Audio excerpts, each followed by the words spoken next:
Martha Castillo was given a diagnosis for her son Matthew at about 20 months, but she knew that there was something bigger and she pursued more testing and they found a rare genetic disorder called Phelan-McDermid syndrome. And this was in addition to the autism. So I am bringing Martha on today. We're going to talk a little bit about this rare disorder as well as what it's like in walking through her shoes of both the autism and this very, very rare disorder and how she navigates it all. Martha, thank you for coming on the show today.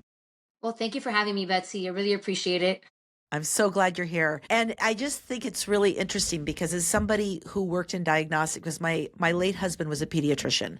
So he usually they want psychological evaluations and he wasn't technically allowed to diagnose even though he knew a lot about it. But I can imagine the the easy solution for the original diagnosis of, okay, we're just going to call it autism, which really encompasses so many other things. And then what made you realize it was above and beyond autism? Well, first of all, I have twins. So, Me too. I don't know if you knew that. I have I twins did also. not know that. Yes. Yes. Okay. Long story short, when I was pregnant, they actually told me that baby A, who was Matthew, had calcium deposits in the heart. So, I'm like, okay, I knew there was going to be some sort of issues when he was born already from before he was even born. And then, the typical milestones when they were born, my other son was completing the milestones, Matthew was not. So those were a lot of red flags. So I sought early intervention at the age of 8 months. He started therapy at the hospital, but I couldn't do I wanted to do behavioral therapy because I had been told ABA was so good for children with autism. So I wanted to push to get a diagnosis of autism as soon as possible, but I had to wait till almost the age of 2 to get it. Right. But the whole time I kind of knew there was a lot more in this autism. He had low muscle tone, so he had hypotonia. He has microcephaly, encephalopathy. I'm sorry if I'm pronouncing it wrong. There were just several other diagnoses that the neurologist was giving me. So I knew there was more than just autism. So thankfully, the hospital here, Nicholas Children's Hospital in Miami, they have an entire department for it's called the Brain Institute, where they have a geneticist and all that. So he got genetic testing done. It took about 6 months. And at the age of 3 is where I got the actual diagnosis of Phelan-McDermid syndrome. And Okay. I feel like, Yeah. So what's interesting to me is we all have worked with so many doctors and pediatricians, and what made them believe you? What made them, there's a lot of parents that go in there and say, I think there's something bigger. I think there's something more. And a lot of them, are dismissed. What do you feel that you told them or what they were seeing made them believe you? well, the neurologist at the time, he sent me to so many specialists all over Miami. I'm talking about all types of specialists to kind of rule out any other issues.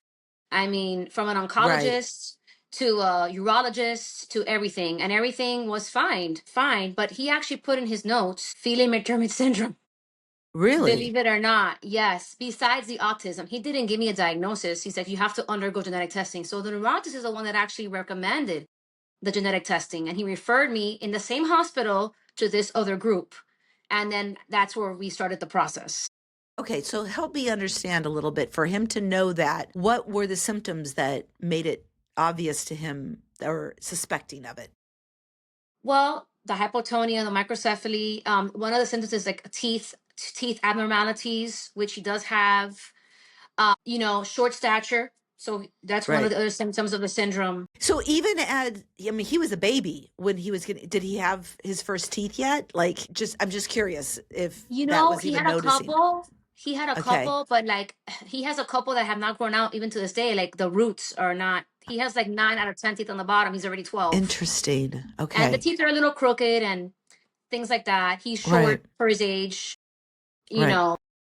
And for those that are listening or watching, even, you can go to Martha's Instagram page and see beautiful, beautiful Matthew. It's at Thank you. her handle is at Team Matthew Luis, Yes, Luis. So correct. please continue. Yeah, so when we got the diagnosis of PMS, we call it PMS, which is what us women have, but the acronym for the syndrome is PMS, funny enough. Got it? We were completely lost because at the time there were only 700 people in the whole world diagnosed with PMS. Wow. But I was fortunate enough to find this international foundation called the Phelan-McDermid Syndrome Foundation. The website is pmsf.org. It's an international nonprofit organization. And the first thing I did was call them. And they have helped me from since that day, 8 years ago, 9 years ago. They have been my resource, my go-to for everything. I feel like I have a whole community of support because now we have 3,750 people diagnosed from 9 years ago. We have so many families that we can connect with each other, and we have a biannual conference, and we have a scientist on board, and they're doing clinical trials, and I just don't feel lost because we have this resource as Right. families being So overwhelmed. can you tell me more about hypertonia? Like what I know that that's a big commonality, but a lot of people aren't as familiar with what that refers to. Yeah, I didn't know myself as a first time mom. I'm like, what is hypotonia? So yeah, it's a low muscle tone. I thought at first, oh, it's just like his legs, because he wasn't walking until the age of 3. So I thought it was just the legs, which it was the legs. And he is running now, thankfully, after a lot of physical therapy, but he still falls and, stumbles, and it's hard for him to go up the stairs. And the daily life is difficult with the low muscle tone. And it's not just his legs, it's his whole body is low muscle tone. So for a while, he didn't even have solids. He just had like pureed food and things like that. So low muscle tone is throughout the entire body, even for the Right. gastro issue of digesting food and going to the bathroom. He's very constipated. He has to take medication for that. So it's a whole body experience with the hypotonia. Wow. And he is what, 13? How old is he now? 12. He's 12 now. Just turned 12. That's Yes. fantastic. Okay. So what's the prognosis? Like what's from here? Does anything worsen? Does anything change over time? Unfortunately, one of the big things for most of the people that have this syndrome is regression. So in Matthew's case, he did actually speak about 10 to 15 words at the age of 5. He was potty trained. So he was making progress. I was so excited. And then at the age of like 6 to 7, everything was lost. Everything he had to gain was lost. So regression is a big thing. He's completely nonverbal now. Unfortunately, that's part of the disease. Yeah. Yeah. But um there is some positivities. He has been doing some Yes. spelling. I'm assuming that's how you connected with me is through the spelling world. Yes.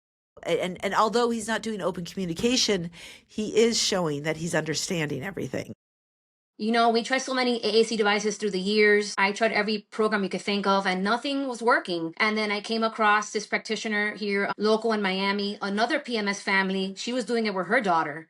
And that's why I found out about it. I'm like, well, if it's going to work for her daughter who has the same disease, Right. I'm going to try it with my son. Right. And then we got this practitioner, and she did a lesson with him on mockingbirds, and he spelled out mockingbird on the letterboard. My husband and I were floored. We're like, after 10 years of thinking, because he's nonverbal, he's a non-thinker, I couldn't have been more wrong. So now I'm presuming competence in my son. I'm so happy. I want to cry. That's so beautiful. Thank you for telling that story because that is a Yes. really important story. He's so smart. I can't believe how smart he is. I know it just changes everything when you really understand that. And the amount of dismissal that these kids receive, I can't imagine how frustrating it must be for them, for people to think that they don't know anything and they talk to them like they're a 2-year-old. And Oh my when they goodness. know Yes. so much. So that's a beautiful story. I love that part of it very much. Okay. So one of the things when we first met, when we first started talking, I really liked that you had said is that you tried to go to support groups and they just never felt like the right fit. And I really get that. And I have my reasons for it and I'm curious about your reasons. So I'll go my big reasons with support groups is I love to be a part of a support group if the motivation is to feel better. Tell me a little bit more about your experience with support groups. I've tried a couple of support groups, and I don't want to say it doesn't work for everybody. It doesn't work for me, and I could even try. I don't mind trying again, but the experiences I've had so far haven't been the best. A lot of comparison, and Yeah. that affects me a lot. And I just The I don't feel like comparison there's thing unity is there. crazy, isn't it? Let's Yeah. talk about the comparison thing. For one thing, I think in general that people tend to downplay people or put people down because they want to feel that they're doing it better than others. So they tend to dismiss people and thinking, well, I'm doing it better. Then there becomes this competition of empathy. Well, you don't have it as hard as I have it. And, Mm, having it hard is such a general way to look at it. And there's so many components of having it hard. Do you have a self love for yourself? Do you have a spirituality? Do you have a roof over your head? Do you have a support system of friends? Do you have people that love you? Those are all rarely in the play. What's hmm. typically looked at is what is the severity of your child and how much money do you have? Right. Those are It's the so two true. things that are rated. It's so true. But I feel like a millionaire because I have supports. I have great friends. Not and my support group are friendships that are not about people that are necessarily dealing with the exact same thing. My best friend, in fact, has a daughter who is totally different on the autism spectrum. She speaks, she's been to college, does beautiful like vocational work, very different experience than I have. But we don't play the I have it harder than you have it game because it's just different. That's really all that it is. Yeah, it's like you can't compare apples to oranges, and everyone has different factors, like you said, in life, and you don't know what happens behind closed doors with anybody. What they're going through, what hardships they have had, or they continue to have. I feel fortunate myself that I have a lot of resources here in Miami. From when Matthew got the diagnosis of autism, like from back when he was a baby, they've been with me through this entire journey, and I'm so fortunate to have them and help me navigate this whole process. I don't have, as many friends as I would like. I have my It's amazing hard. sister who's there for me every single day. One of my son's therapists, his speech therapist, has become family to me. Yeah, I talk to her often, and I could count a couple friends with my hands, and that's pretty much it. I have my husband who is amazing. that's beautiful. I mean, That's a lot. Matthew's like strengthened our family. We have a really strong unit. And I think it's brought us closer together. If Yeah, I have, and that's really special. We're like an yeah, amazing team. And I'm not saying it's perfect because it is not perfect, but we have a solid thing going on. sure. No, I think that's beautiful. And you know what? Let's reframe all of this because I don't think friendships need to be a quantity. I think you need a good friend for different things. I have my friends that I call when I really need a laugh. I have my friends that I call when I need to cry. And I have a friend that I can call who will slap me in the face and say, pull yourself together, girl.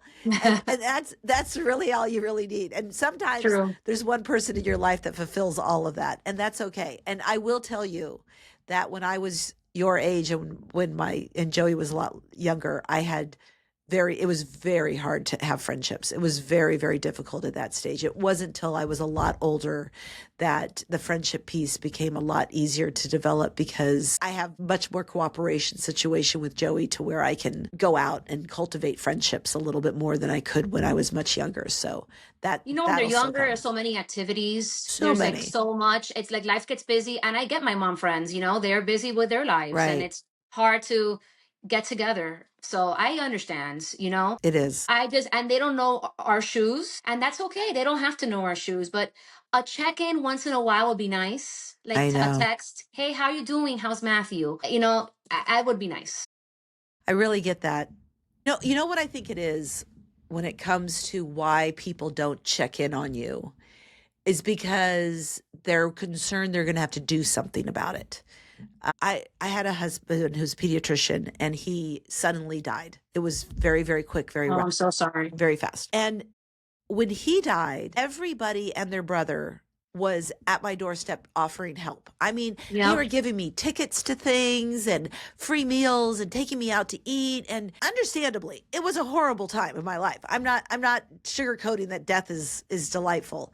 It was pretty horrible. Hmm. But everybody was there for me. I mean, I could be at a dinner party and just feel like I was going to lose it and just get up and leave. And no one questioned anything. I was like, she's going through a lot. Just let her go.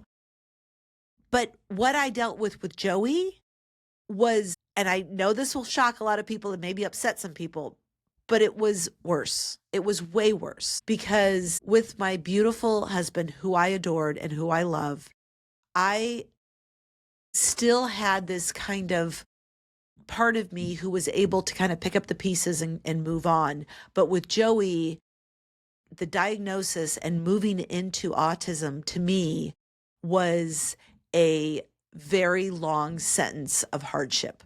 It was, this isn't going to be better tomorrow. This isn't going to be better in 2 years. In fact, it's going to possibly be worse in 5 years. Like those are the things that people don't understand, and that it's this long, long process of trying to accept and work your way through it. And it's so tremendously difficult to navigate. And then the other thing is, when John passed away and people wanted to help, it was pretty easy. You could bring me something to eat. I was much happier. Or you could, invite me to something, and I was really happy to be there. When it comes to a child with a diagnosis such as ours, then it's like, well, what am I supposed to do? Like, take care of their child? I'm not going to do that. So Right. then it's easier to just ignore us as parents than it is to actually step up to the plate. Exactly. I agree with you on the crisis one. We've had some crises in our family, like Matthew's been hospitalized for seizures and for gastro issues. And when those moments have happened, the family has stepped in, friends have stepped in, and it's been like, wow, it's great. But then, it kind of like everyone disappears. It's kind of like a funeral. You go to a funeral, everyone shows up, and then after that, everyone disappears. It's It's the so true. reality. And people It don't mean any is. harm or anything No, bad. And but I but get it too. it's life. I completely understand it too, because we only have this capacity to be able to do what we can do. And if you don't have experience with taking care of somebody who has so many special needs, it becomes really hard to know how that you can actually possibly help. And that's why I think we lose a lot of friendships, is because people aren't necessarily upset with us. They're just, I'm at a loss. I don't know how to make things better. I'm just going to walk away because it's uncomfortable for me to be around you. And that's Exactly. the other piece of it too, is that we, I know with Joey when he was younger, and he would listen to the same repetitive sound over and over and over again. And as a parent, you completely drown that out. And now, if I'm around a young autistic individual who's listening to a different sound, something different than Joey would do, and doing it over and over again, or like a child that maybe is flicking on and off the lights, now that parent isn't even going to be fazed by it anymore. But Right. would you see a child doing something like that and your nervous system is not set up for it, you're like, whoa, I can't handle that. And that's where it's like, and I would say even to this day with people with young kids, like I can't be around a lot of little kids playing. I don't have the capacity for that anymore. Like I'm just about 60. Like I can't do that anymore. So we kind of get used to things and expect others to not be bothered by it. But when in truth, what's really happening is they are bothered by it, and our dismissal of it might even make them nervous. Right. Yeah, it makes sense. Look, I'm gonna tell you something. Before my husband and I had kids and we were newlyweds, we would go out, like do our normal things as newlyweds, and we went to the beach one time, and there was these parents that had their child like on a leash, and my husband and I'm gonna admit, we were judgmental. We're like, "Oh, how can those parents do that when we have our children? We're not gonna do that." You know what? And here I am. How many years later, I'm like, oh my God, those poor parents, who knows what they were going through with that child. Yeah. Yeah. But if you're not in that situation, you just don't understand. And then friends and family will be like, oh, Matthew's doing so much better, or my baby, how's my baby doing? And it's like, they mean well, but it's like, well, if it's your baby, then text me and find out how things are going. How is Matthew doing? You don't have to have all the details Right. of his day, but checking in, that's a big deal to me. And I 100%. feel like a lot of special needs families are alone. I feel that, and I want to give a light to all these special needs families that are out there. You're not alone. We have each other. We're here to support each other. It's And special, isn't it? I mean, it's where social media really is a good thing, because a lot of us yes, parents would not have those connections without social media. And exactly, it really helps connect us in so many beautiful ways. absolutely. So let's talk about the topic of getting stared at, because I think, I have a lot of interesting theories on that, because A lot of parents won't go out. They won't go do things in public because they are so worried about being stared at. Hmm. Tell me about your experience with that. Then I'll give you my thoughts on that as well. Okay, so working on myself, I've always been very self-conscious. What are other people thinking of me? Like it's been a learning curve Hmm. for me with that. And having Matthew has taught me, you know what? I'm not gonna worry about whether if other people don't like me, they don't like me. I am who I am. Bring and that Matthew's taught me that.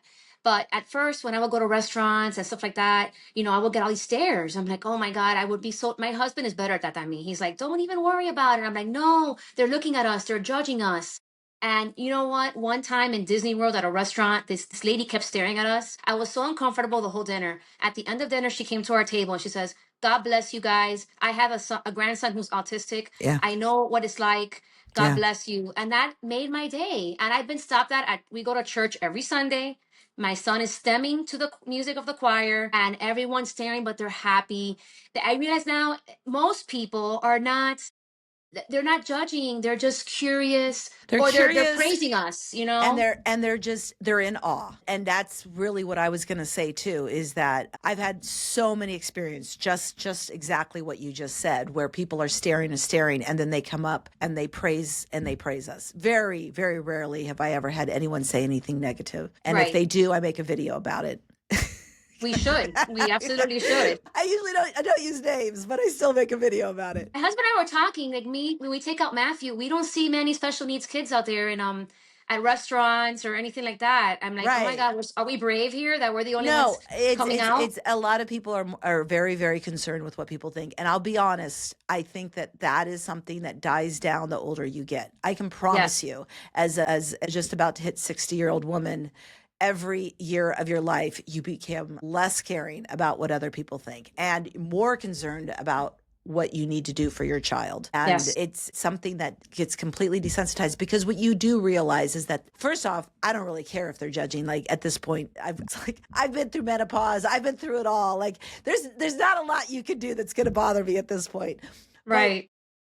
the truth is that the majority of time they're just thinking that must be so hard. I don't know how she does it. And they're really just in disbelief of how well you are doing it. So definitely for those parents out there, know that you're not being as judged as much as you think you are. And if you are, Think so be so. it. And I want other special needs families to hear that. I really don't, for most people, I don't think that they are looking at us in a bad way. I really, really don't. If that's Yeah. any Well, I consolation. mean, a lot of parents will tell me that, especially that people don't know that their child has autism, so that they'll yell at their child for being a brat or being spoiled or Or things throwing a such as that. tantrum or And something. so Yes. there's that part of it too, which I get that people do all the time. People love to give advice on it, but I'm telling you, like every experience you have that makes you a little bit uncomfortable, you're getting stronger and you're getting stronger, and then you become a 60-year-old woman and you're just like, don't care anymore. I just don't There yet, care. but I will get there. I promise. I will get there. But you know what? For these families that are not comfortable, I get you. It's I'm still not 100% comfortable. But there's so many. Like if you look in the community where you're at, there's more inclusion than there was before. Like Matthew's part of like so many different extracurricular activities that include him. Like he's in the Special Olympics. He So goes to true. catechism for I his love in the that. same church that Yeah. we go to. He has music therapy and he dolphin therapy and everyone. There's a lot of kind people out there, and I focus on that. That's the way to focus, my friend.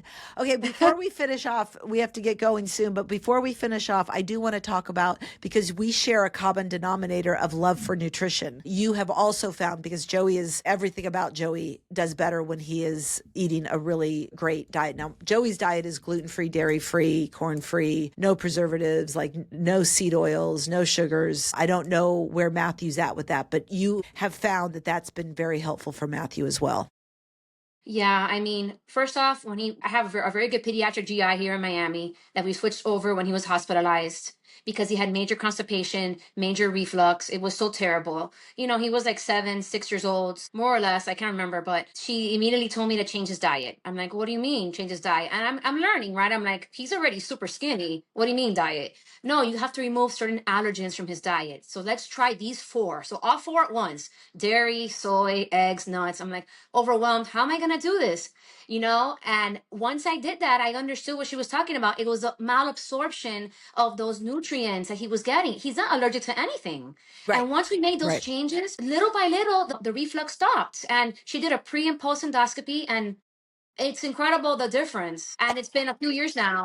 Anybody who doesn't think that reflux is correlated to diet, I mean, it's not just the food. I mean, it's enzymes. Reflux can be because of lack of digestive Yes. enzymes, but you Mhm. have to recognize that reflux is not something that you have to say, sorry, we just have to live with it. There are so many solutions, but most of them, you're very lucky that you had a GI doctor who is willing to go there, because a lot of them won't even consider Right. the fact that diet has something to do with it. So good Well, for I you. had 2 GIs before her. Yeah. That I it was know. terrible. And then We I have to found her at the dispose. hospital. I'm like, I'm switching to you. We dispose as we do. Martha, Yes. thank you so much for being on the show today. Thank I you, really Betsy. appreciate It's been it. a pleasure. It's been such a pleasure speaking with you. And, I'd love to see you at one of our retreats, the Be Nourished retreats that I host for moms like yourself Absolutely. someday. That'd be Okay. great. We're going to have one in Miami. Oh my I'll see you there. gosh. Yeah, Fort Lauderdale, Definitely. Miami. I think we're planning that one right now. And really quick, I wanted to tell you before I leave, I'm wearing a special shirt. I want to give a shout out to Feeling Lucky. You see it right here? Yeah, So, great. Feeling Lucky is for Phelan-McDermid syndrome, a mom of a 22-year-old boy with PMS. 10 years ago, decided to do these t-shirts that say Feeling Lucky just for her group of friends and family. Here we are. She's made a campaign out of it. For 10 years, has raised over $1 million for the foundation with these Feeling Lucky shirts. Amazing. So she does a campaign every year in January to raise funds for the foundation. But we're feeling lucky, not because of the syndrome necessarily, but because Yeah. of the resources that we have with the Yeah, foundation. I will put that link in the show notes for sure. I promise. I'll Okay, do that. perfect. Okay. All Great. right. Thank you, Betsy. Thanks everybody for joining. See you next week. Thank you. Bye-bye.